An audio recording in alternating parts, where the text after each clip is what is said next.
Bonjour bien-aimé, j'espère que vous allez bien. Donc je viens juste partager ce message avec toi. Vous savez, de nos jours aujourd'hui, tous on aspire aux choses bonnes. Nul ne veut quelque chose qui n'est pas bien pour sa vie. Et le plus souvent, on a comme on courant, à force de courir, donc on court derrière ces choses-là. On pense que c'est lorsque nous allons donc avoir toutes ces choses, tous ces biens, vraiment lorsque nous allons donc avoir cette position, cette position, lorsque nous allons avoir vraiment toutes ces choses-là, qui, genre, on se sentira vraiment en sécurité. Or, c'est le contraire. Vous savez, Salomon, c'est quelqu'un vraiment qui a tout eu. Il a eu tous les plaisirs de ce monde. Il a eu à côté tous les plaisirs de ce monde. La renommée, la gloire, il a tout eu. Tout ce qu'un homme peut rechercher, c'était Salomon vraiment a tout eu. Mais après, il s'est assis, il a dit vanité de vanité, tout n'est que vanité. Pourquoi est-ce qu'il a dit ça? Parce que malgré toutes ces choses-là, mais il y a un vide qui s'installe. Malgré toutes ces choses-là, elles ne comblent pas tout. Aujourd'hui, on voit des personnes vraiment qui ont une renommée, des personnes qui sont élevées, des personnes qui sont connues un peu de partout. Mais on croit que ces personnes-là sont heureuses tous. Non.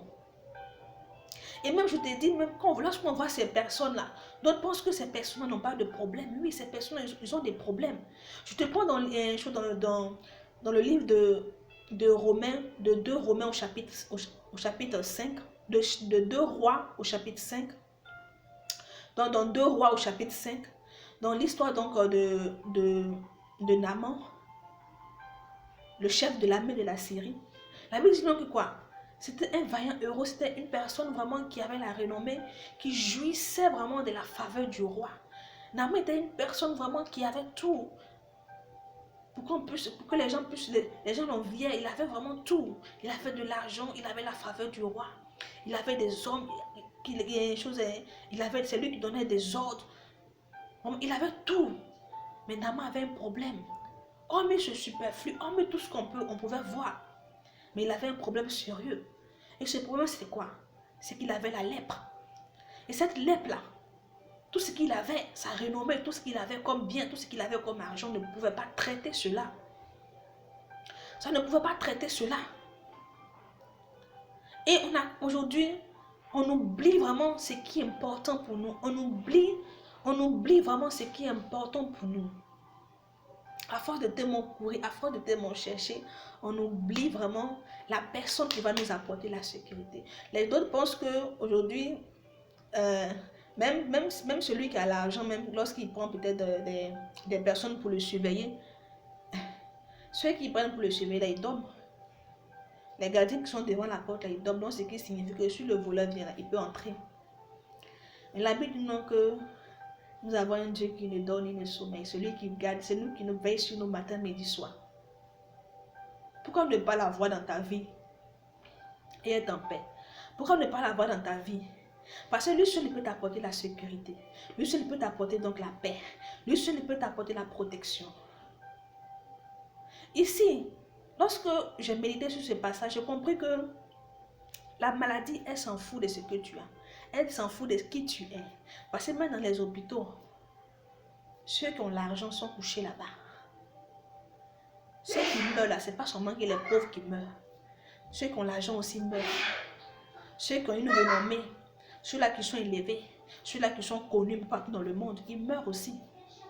Donc c'est pour dire que même le diable même là, il s'en fout de ce que tu as. Le diable, il s'en fout de ce que tu as présentement. Ce que tu as, tout ce que tu as de façon terrestre, il s'en fout de ça. Mais ce que le diable a peur, c'est que c'est la personne c'est qui tu as dans ta vie et non ce que tu as. Ce que tu as n'effraie pas le diable. Ça ne l'empêche même de venir t'attaquer. Mais celui que tu as dans ta vie, c'est celui-là dont le diable a peur. Et nous sommes pressés de construire, nous sommes pressés vraiment de bâtir. Nous sommes pressés d'avoir toutes ces choses-là. Mais on ne cherche pas celui qui donne la sécurité, celui qui sécurise, celui qui protège. Donc c'est juste pour t'inviter à comprendre. Juste nous inviter à comprendre que nous devons avoir Jésus dans notre vie. Parce que la mort, la mort ne peut pas même s'approcher. Quand tu as Jésus dans ta vie, la maladie, c'est-à-dire qu'elle arrive comme ça là, elle se retourne. Le diable même quand il arrive comme ça, il dit, ah, cette maison est barricadée, il se retourne. Parce que tu as une personne dans ta vie. Et cette personne que tu as dans ta vie là, il ne dort, il ne sommeille. Il veille sur toi nuit et jour. Il est une sécurité permanente pour toi. Une sécurité sur laquelle vraiment tu peux te fier nuit et jour. On ne peut pas vraiment chercher la sécurité dans les biens terrestres. Ceux qui le font, ils n'ont rien compris. Parce que ceux-là même qui l'ont déjà, vraiment, ils ne sont pas en paix. Ils n'ont pas la sécurité qu'ils veulent. Et même, ils ont des problèmes dans leur vie qu'ils ne peuvent traiter. Qu'ils ne peuvent pas traiter. Ce qu'ils ont ne peut pas traiter cela. Mais Jésus seul peut traiter. Lui seul a la possibilité et la capacité de traiter cela. Naaman est parti jusqu'en Israël. Il allait afin de retrouver la guérison. Et il a été guéri. C'était juste pour t'interpeller. T'interpeller, bien-aimé. C'est bon d'avoir toutes ces choses. Mais cherche vraiment celui qui apporte la sécurité. La vraie sécurité. Cherche celui-là qui pourra te protéger nuit et jour. Ne focalise pas vraiment. Ne prends pas vraiment toutes ces choses matérielles, toutes ces choses-là, en te disant que ces choses-là vraiment sont pour toi une sécurité. Parce qu'elles ne le sont pas. C'est des choses qui dorment, c'est des choses dont le vent peut emporter à tout moment. Mais cherche celui-là qui apporte, qui sécurise véritablement. Jésus-Christ de Nazareth.